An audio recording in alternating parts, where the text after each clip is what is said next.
Welcome to the Paths We Take podcast. I'm your host, Jordan DeSange. Let's hit a path. All right, let's get into today's sponsor.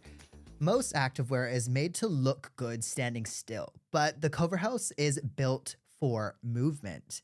Now, the Kova House is brand new Australian running brand. It is for chasing PBs. It is for training. It is for your first marathon. It is for your first 5K, your first 1K. Whatever it might be, the Kova House is for running. Your gear should move with you, not against you. So the Kova House is built by runners. It is tested by runners, meaning that all of the garments are tested so that runners like it, runners love it, and runners would want to wear it during their training, racing, whatever it might be. Every piece is designed with either lightweight fabrics, super stretchy, unrestricted movement, and just all day comfort in mind. So if you wanted to wear the things all day, you could. There are no distractions, no overcomplicated designs, just performance-driven apparel that actually feels good and looks good to wear too. So visit kova.house, kova.haus, and you can score yourself some great brand new running gear. They have recently launched. They have a new singlet and a new pair of shorts out currently, with a whole bunch of other things to come over the next 6 months. Thank you to the Kova House for sponsoring today's episode, and I definitely recommend this to anybody listening. All right, you guys, Reor Run is one of my favorite sunglasses brands here in Australia. They sell performance-driven sunglasses that look good, that are super crystal clear, but also have some amazing quality to them as well. It is another Australian-based brand. They are based out of Sydney, and they just sell some great looking sunglasses that can be worn for running, cycling, just walking, whatever it might be. They have something for everybody. Recently, they have just launched a brand new colorway through all of their sunglasses out there on the market. So you can get gold ones, you can get blue ones, they have pink ones. I literally have 3 or 4 different colors now. And I have not been wearing anything else for my runs.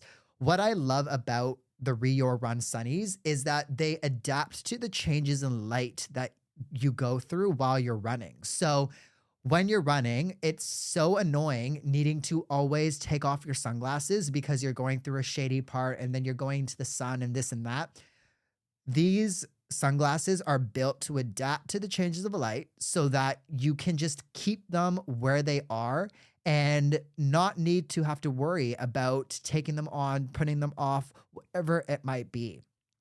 Definitely check out Reor Run. You could also use code Jordan10 to save yourself some money as well. So thank you, Ree, for providing that code. And score yourself some great sunnies. Thank you, guys. Hey there, and welcome back to the Paths We Take podcast. Today's episode is a really important and powerful conversation. I'm joined by Jessie, who shares her story, her why, and the journey that's led her to taking on the Noosa Marathon next weekend. Jessie has experienced the devastating loss of family members to mental health struggles and suicide, and through running, she's turning pain into purpose. She's raising awareness, starting conversations, and showing how movement and community can help people through some of life's darkest moments.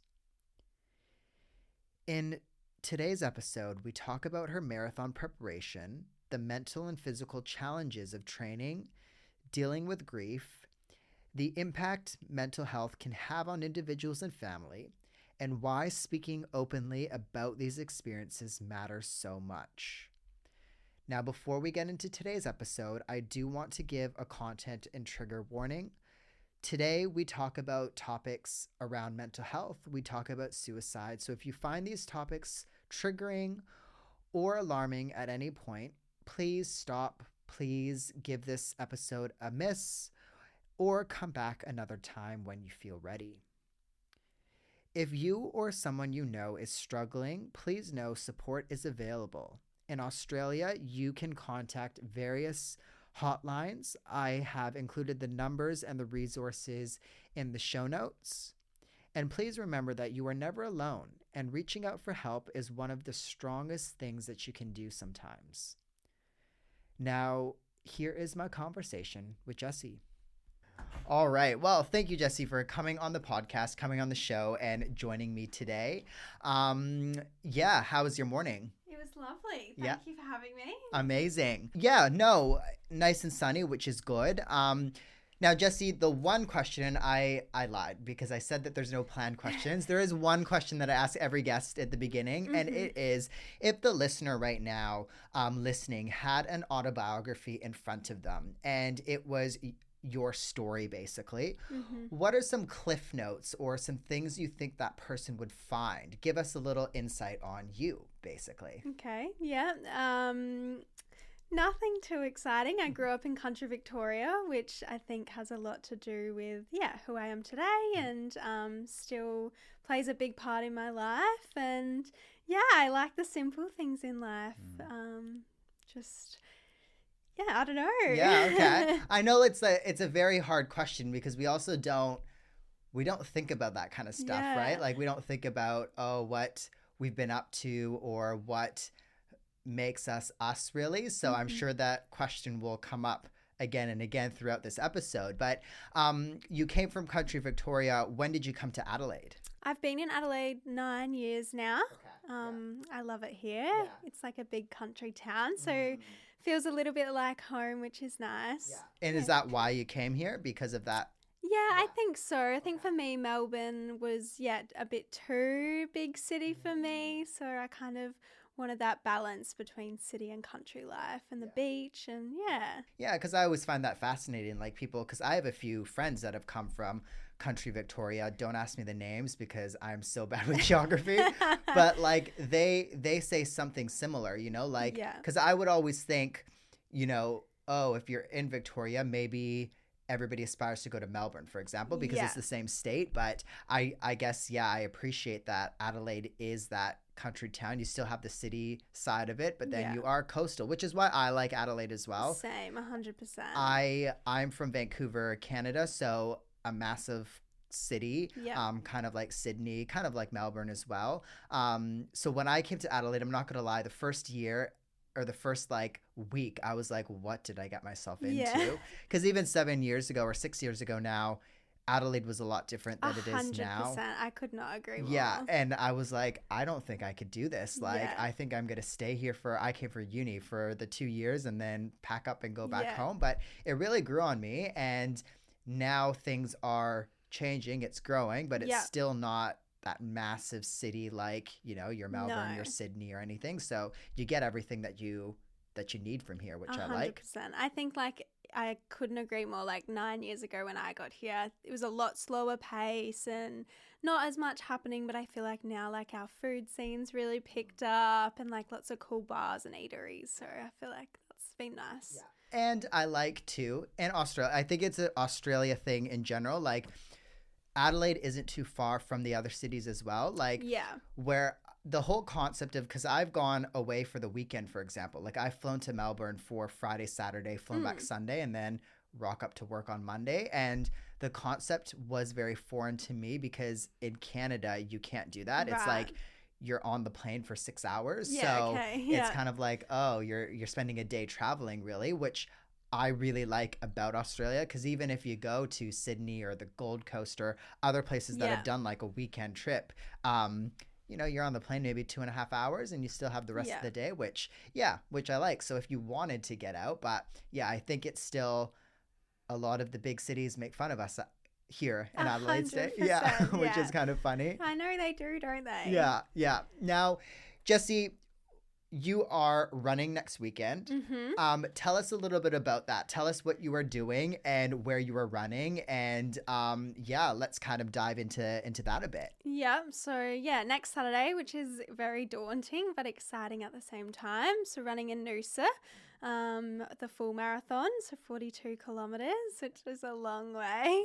I've done it will be 18 weeks of training, which has been quite a nice amount of time, I think, to get my body into gear. But yeah, definitely keen to see the back of training, that's for sure. What has the last 18 months looked like for you? So, yeah, so tell us a little bit about like, what you don't need to get into like every day by day or whatever, but what does like for somebody who is also maybe wanting to do, a first run or something like that, what is your last 18 months kind of looked like generally? Like the training? Yeah.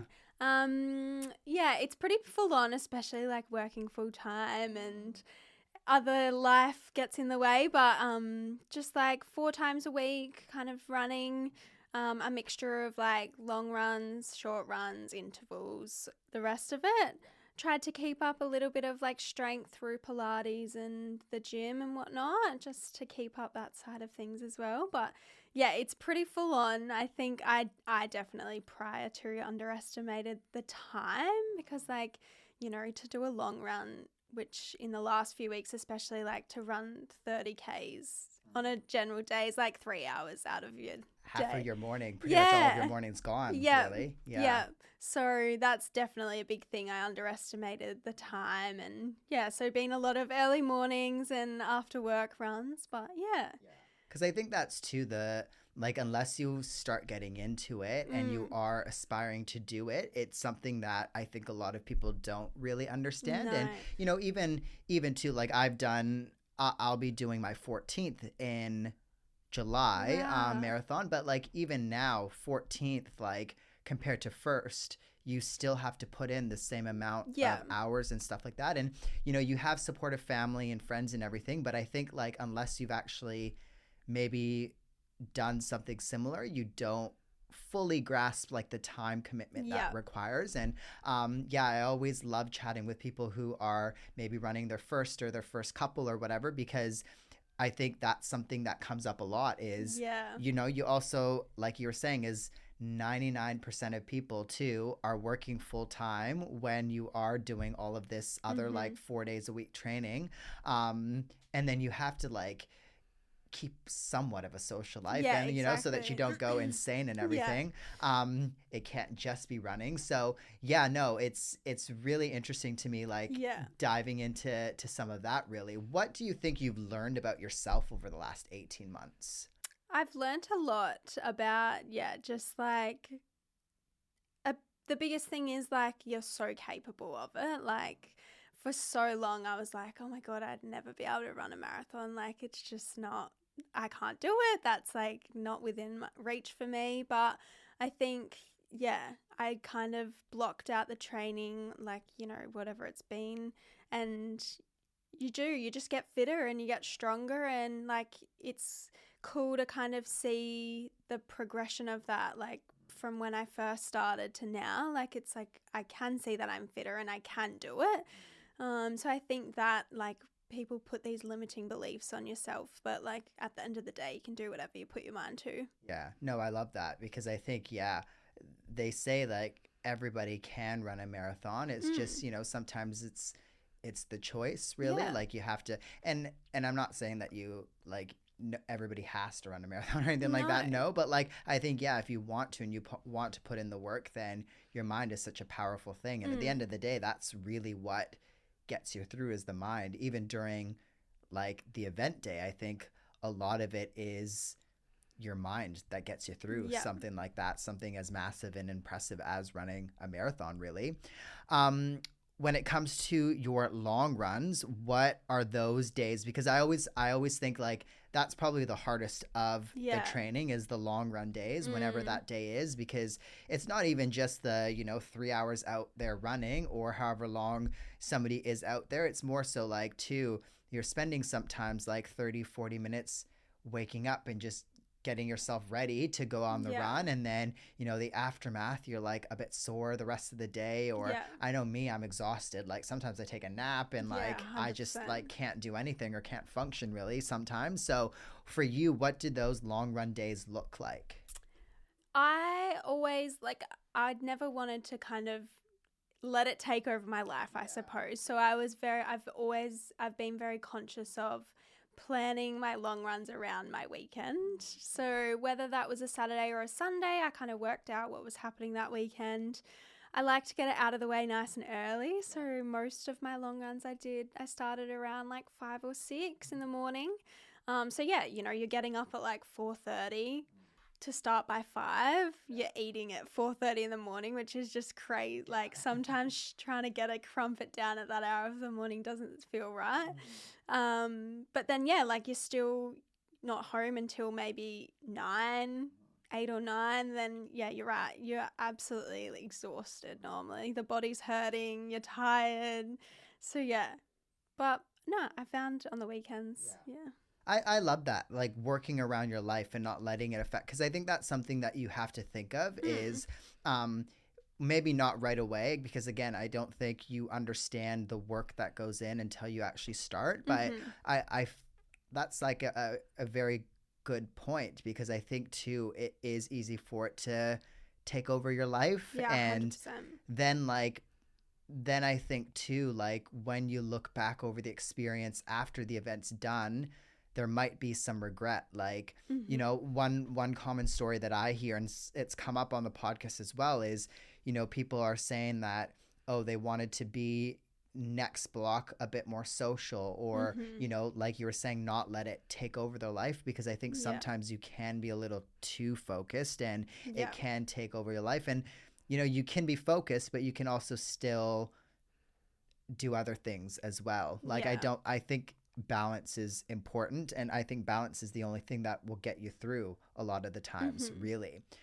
Let's get into your why. So, this running a marathon is great, but I'm a big believer in why, and I love having people on like yourself who is doing something as incredible as a marathon, because I think too, like, there was an Instagram post that came up recently, and it was like just a zoom out shot of like maybe hundreds of runners, and then a little like I saw this. And then like just like everybody having a different reason being out there, right? And I think like we forget that too, is everybody out there, there's like sometimes thousands and thousands of people out there. Like everybody has a different why out there, and I think that's so important. So for you, what is your why? Why did this come to be? And I guess what are you striving for? Maybe let's start with your why, because that was a lot of questions there.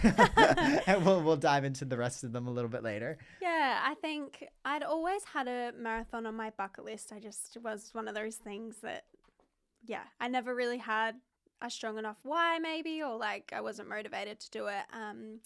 And then, I lost my cousin in September. She took her own life.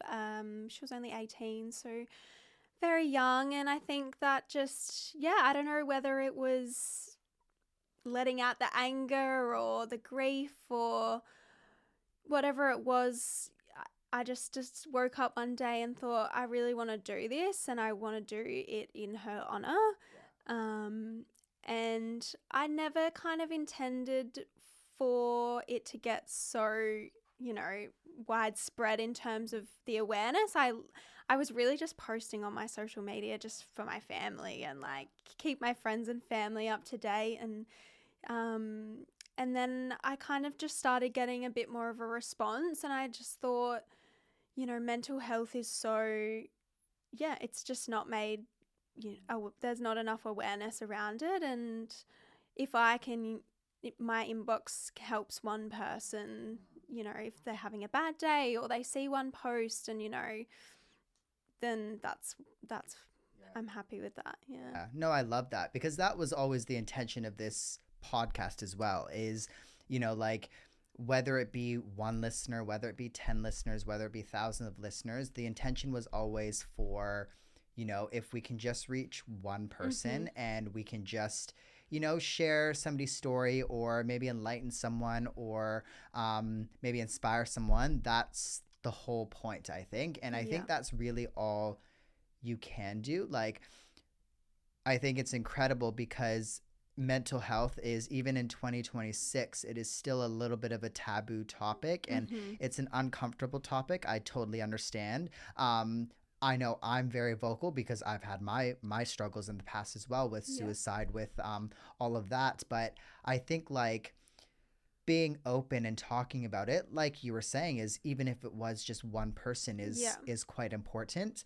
Um, and and yeah, I think like the power of social media these days is quite incredible Mm. because we sometimes get in our heads a little bit when we're talking about this stuff, because I think too, like people think, oh, I can't talk about this because I'm not going to reach the so many, like we're so in our heads sometimes because we have access to the entire Yeah. world in our pocket. But Yeah. again, I think like if you think of it like you have, where you're just posting for your friends and family and maybe one person is listening, Mm-hmm. and I think that's such an incredible thing because you never know what can happen and what can take off. Yeah. When did you really realize that this was starting to take off and grab some attention? I think I already had quite a bit of a response prior to my video, but that definitely was the turning point, I would say. That kind of, yeah, got a lot of traction on social media and a lot of response. That's kind of when, yourself reached out, and Lululemon reached out, and all these kind of opportunities arose, and the opportunity to just kind of keep raising that awareness. Like, this is so out of my comfort zone being on here today. But in like the big scheme of things, I saw it as my opportunity to keep doing what I'm doing and keep raising that awareness. Yeah. Yeah. And I think that's important too. Like getting out of our comfort zones is what raises the awareness, Mm-hmm. or and like there's been other people on the podcast as well that have done maybe a challenge or something for mental health awareness, and that's something that has come up, is you kind of need to get out of your comfort zone. Yeah. Otherwise, like I think that's where people stay quiet and they don't, and it's leading by example, right? Like I think too, you showcasing and you just mentioning that you're not comfortable but you're coming out of your comfort zone, Mm-hmm. talking about this kind of stuff, is really what gets people out there that might be struggling to Yeah. talk or to speak up, really. And that was one of the reasons why I wanted you on the podcast, why I have been vocal about my struggles as well, is because I think like I have been a very quiet person historically. I've never Mm-hmm. liked to talk about things. I've always bottled things in, and Mm-hmm. I've just thought that that was what you had to do, but also because like I've been very uncomfortable talking about things just throughout my entire life, Yeah. really. But I think like what I realized is talking about things does just showcase that it's okay to talk, really. It's okay to be uncomfortable, but like, you know, you don't really know what somebody is struggling with. And I've had people reach out to me that I had no clue was maybe dealing with something, that Yeah. reached out and was like, well, it was just because, like, I know you're talking about it, and, it just made us a little bit less nervous. So I think Mm. that is so important, really. What are some, I guess, what are some things about mental health awareness that you have learned over these last few months, really? I think, like you just said, like you just never know what someone is going through, and just because they carry it well doesn't mean it's not heavy. And I think the two lives that our family have lost in the last 6 months, like at the end of the day, they tell you what you want to hear. Someone that is struggling. I know it might be hard sometimes to kind of push and dig that bit deeper if you're really trying to check in on someone. And, for our family will forever carry that, had we asked more questions or this or that. And I know, like you said, it goes back to it can be uncomfortable. But I think if you in the slightest think that someone is struggling in your life, I think it's 100% worth the uncomfortable conversation if it's going to save their life. And Yeah. we're not trained in this, right? Like Mm. it's hard because you don't know sometimes the signs, you don't know how to push, and I think to a lot of us are quiet because you don't want to make the situation worse. Whereas I think sometimes too, coming from experience, not asking and checking in can make things worse, unfortunately. Yeah. Which is, again, very hard. And I think too, like, yeah, like you were saying too, I know me, myself, like I would always tell people what they wanted to hear. I'd always pretend that things are, and it's never really like, sometimes it's never really the people, like you could be super happy. You could have lots of things that are quote unquote positive going on, but you just don't know really.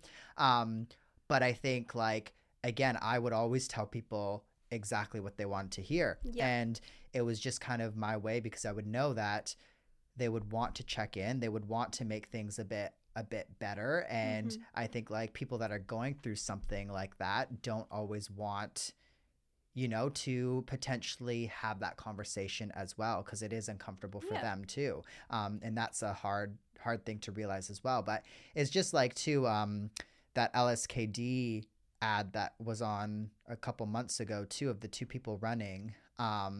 Like you just don't know what's going on behind closed doors sometimes, really. When it comes to, I guess, like awareness and raising awareness and, doing something similar to what you're doing, what are some strategies or what are some things that you want the listener to know? Like, how did you get going on raising awareness and, I guess, learning about this stuff yourself, really? Yeah. Well, I'm obviously raising funds for Breakthrough Mental Health. And when I signed up for the marathon, I did a lot of research and I wanted to pick a charity that I felt really aligned. And I decided on Breakthrough because a lot of their funds go to research, and I find that really important. I think especially my cousin who, was so young, there has to be some sort of, there's something underlying going on, I think. And so it felt really important that the money I've raised is going to research for the for mental health. So I just picked a charity that I felt really aligned with. And as I said, I just started posting on social media, and I'm very lucky. Like, I have a wonderful workplace that really wanted to get involved. So they put together the video for me, and honestly, just get uncomfortable and talk about it. And you just never know where it will lead. And, people stop me now and ask why I'm running, and I'm happy to tell them about it, and I'm happy to say why. And and it's just, I guess like it's just the simple things, really. Like, it sounds like it's just as simple as, just starting sometimes too, right? And that's the thing too. I think like we make it so overcomplicated sometimes, and it doesn't need to be like that. It's just it's just starting and reaching out, really, sometimes. Thanks for getting into Breakthrough a little bit. Do you mind getting into Breakthrough? Is it Adelaide based? Give us a little bit more insight on that charity, really, and we'll include that in the show note for you listening as well, a little bit about Breakthrough. Yep. Yeah, well, when I actually selected Breakthrough, I wasn't aware that they were Adelaide based, but then, Lisa reached out and we put two and two together that it was Adelaide based, which also felt really nice and really aligned with what I was hoping to do. So that was good. And I've had a lot of involvement with them since. They reach out quite a lot, which is lovely.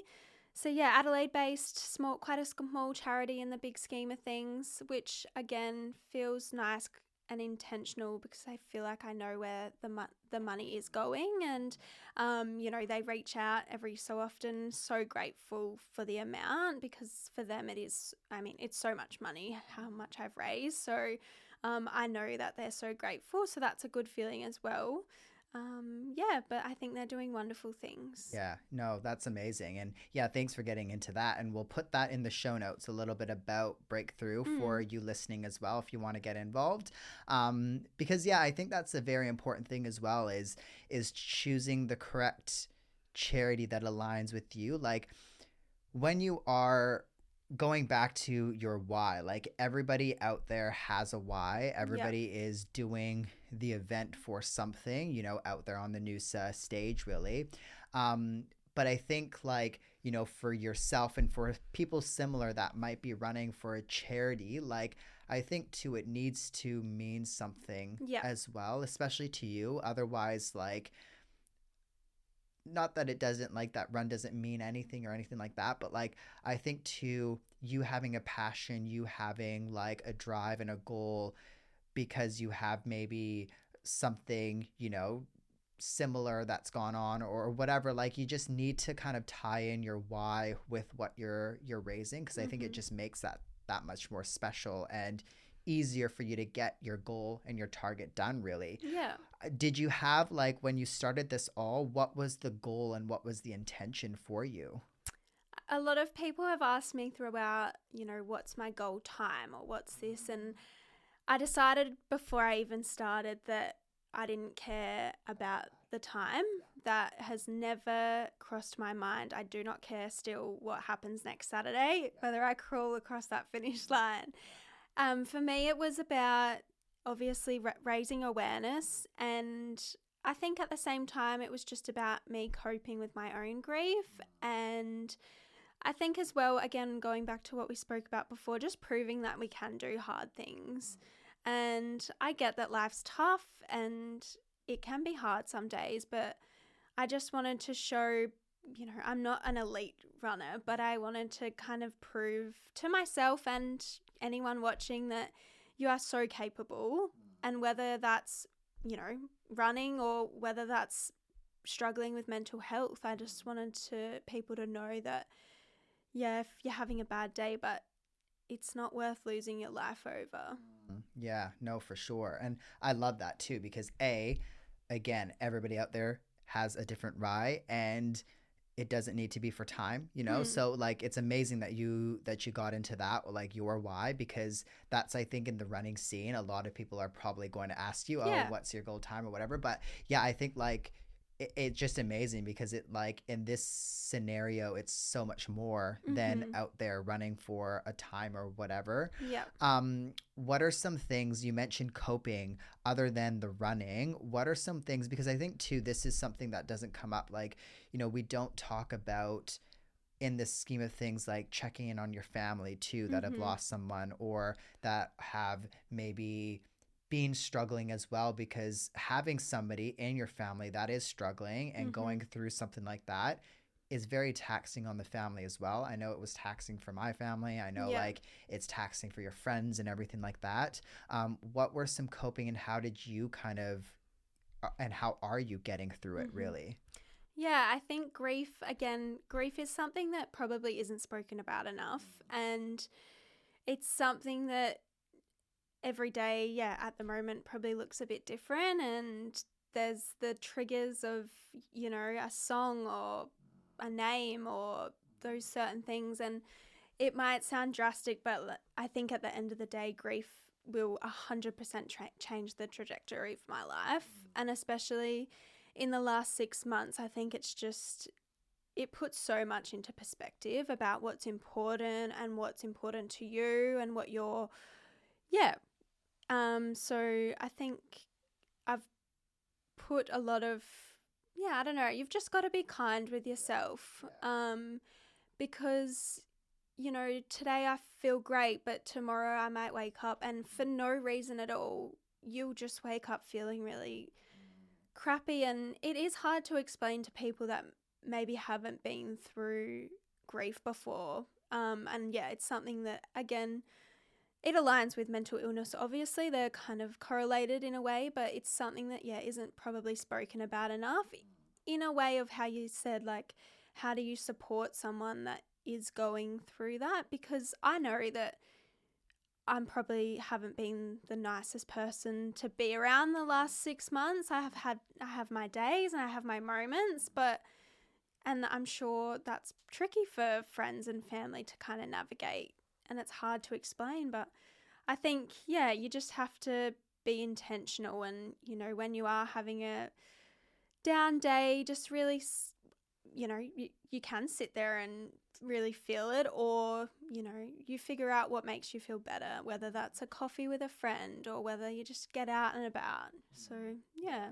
And I love that. I think like yeah, being kind to yourself is probably the most important, and it was for me, and for the people that I think like I've talked through this with, basically like my Mm. support systems now, for example, because I think too like feeling things through is quite important. Mm-hmm. And yeah, I think it's quite natural for us to maybe, if you've gone through grief, to have those bad days and then Yeah. all of a sudden, want to make yourself feel better, which yeah, I think is important to do, but I think too it's sometimes important to sit through Yeah. the feeling for a little bit and understand why you're feeling how you are. Yeah. Because I think grief is, it'll last however long. Like everybody's story is very different with it, Mm-hmm. right? Everybody's experience is very different. Everybody handles it differently. And for some people, they seem to get over it quickly. Some people, it seems like it's very long. And I don't know the research or anything Mm. behind that really, but I think like being kind to yourself is a little start, because like you're saying, you're going to have days where you're Yeah. feeling amazing and then all of a sudden something might take it over, or you might just Yeah. wake up and feel not so good. And I think yeah, having some strategies like you're saying is was important really. Yeah. um when it comes to this whole experience, I know you've mentioned like what you've learned about yourself and everything really. I think like what I really like to ask people, especially after they've done an event, is what has been your favorite takeaway, your favorite experience, instead of saying, because like again, me being a runner since I was a kid, it's very common in the running community to ask people after they finished a marathon or an Yeah. event, like, oh, how did you do? What was your time? Right. And Yeah. I'm trying to be better because that was me, Yeah.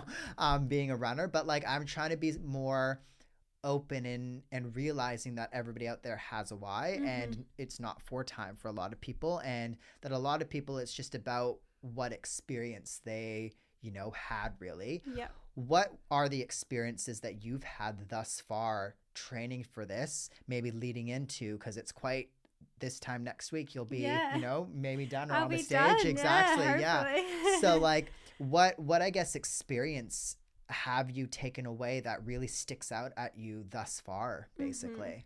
Yeah, I think so many things.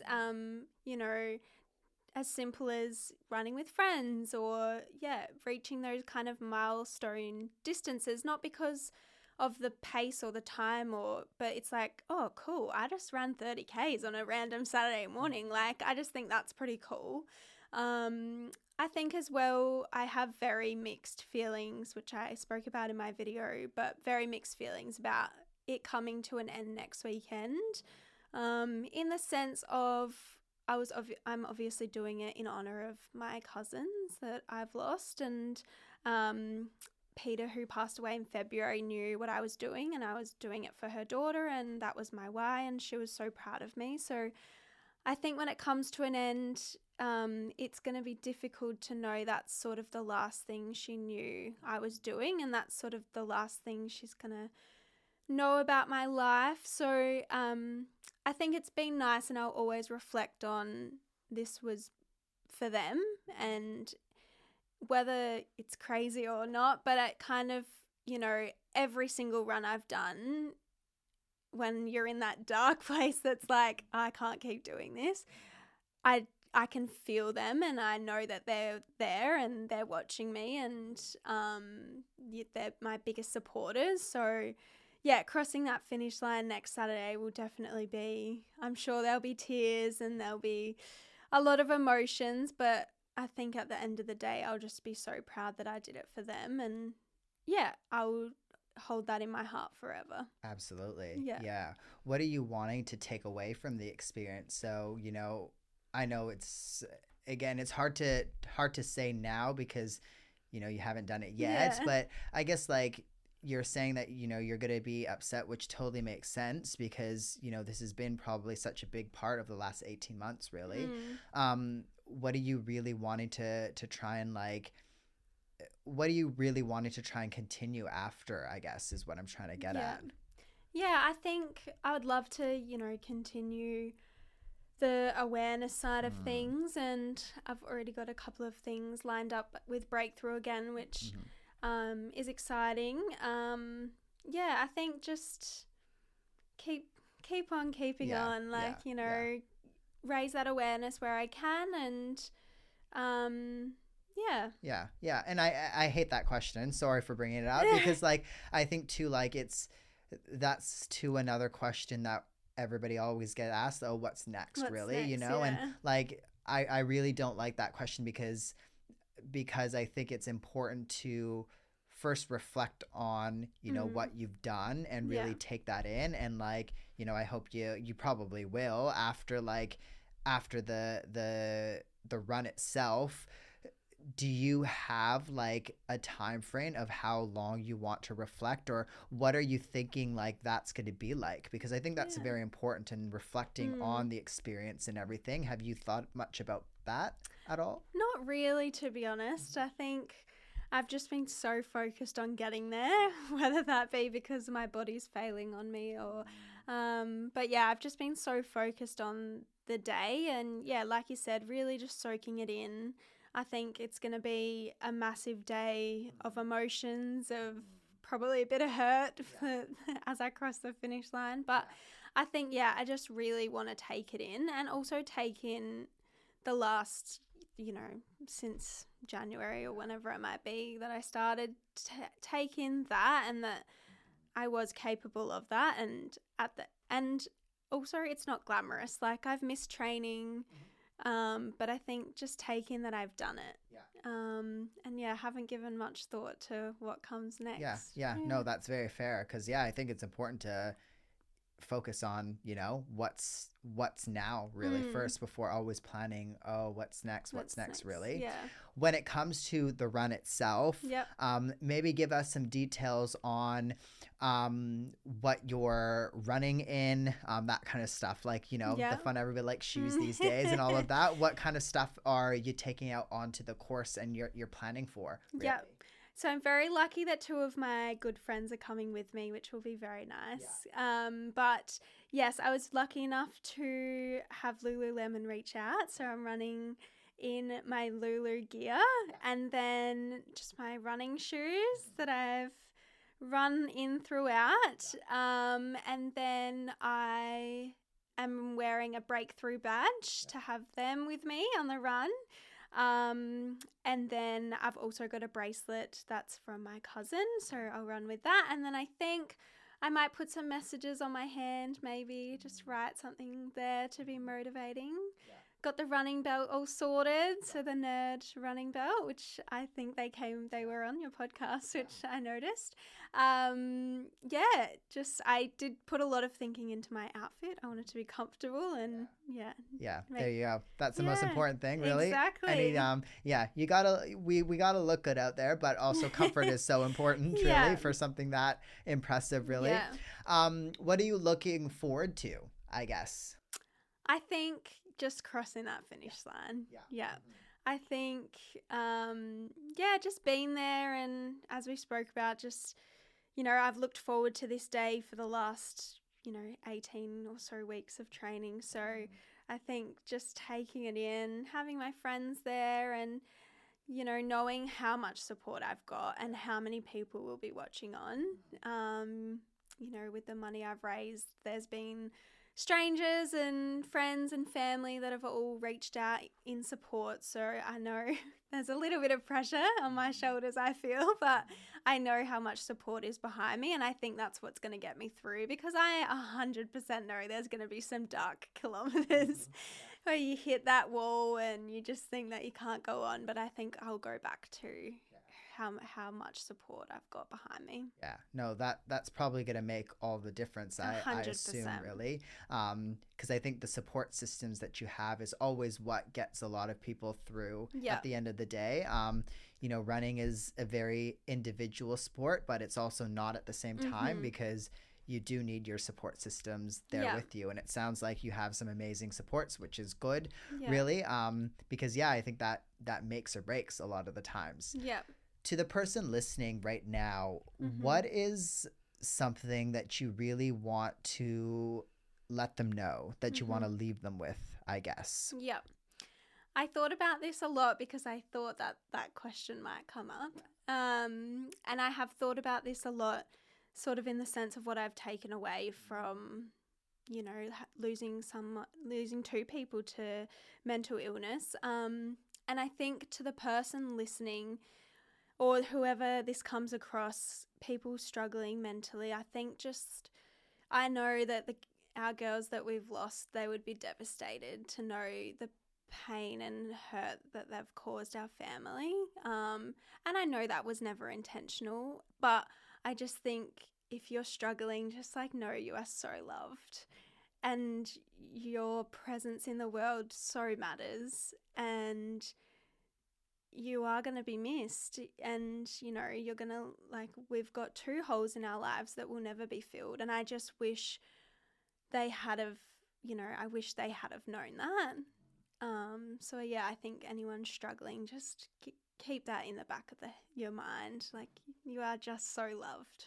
Well, Yeah. thank you. Thank you for mentioning that. Thank Yeah. you for being honest on the episode, because I think that's important, coming out of your comfort zone like we've just discussed up until this point. And yeah, thank you for raising awareness, really, because I think it's so important. And again, in 2026, it is still something that I think we need to be better about. It doesn't need to be a taboo topic, and I No. know that it is, really, and I Yeah. know it's uncomfortable, but I think it's people like you that are talking about it and, you know, making their posts and whatnot are making it a little bit less uncomfortable. So Yeah. thank you for being on the show today. Thank you for sharing, and best of luck next weekend. Thank you so much. Thank you for having me. Yeah, it was scary, but it's all part of it. And you got through amazingly. Thank you. But where can people follow you? My Instagram is probably best. Okay. Yep. Yep. So on there. Yep. Perfect. That's all my updates, and it's got the link and everything. Yeah. So yeah, as you know, it's been said, but it's not about the money for me, but you know, take 90 seconds to watch my video, and yeah, maybe take something away from that, I think is the biggest thing. Yeah, perfect. And for you listening, I'll post that all in the show notes. So the link, the video, as well as, again, Breakthrough's information there as well. So yeah, that'll be in the show notes at the bottom of the episode for you listening. So yeah, thank you for coming on the podcast, and yeah, thank you for listening.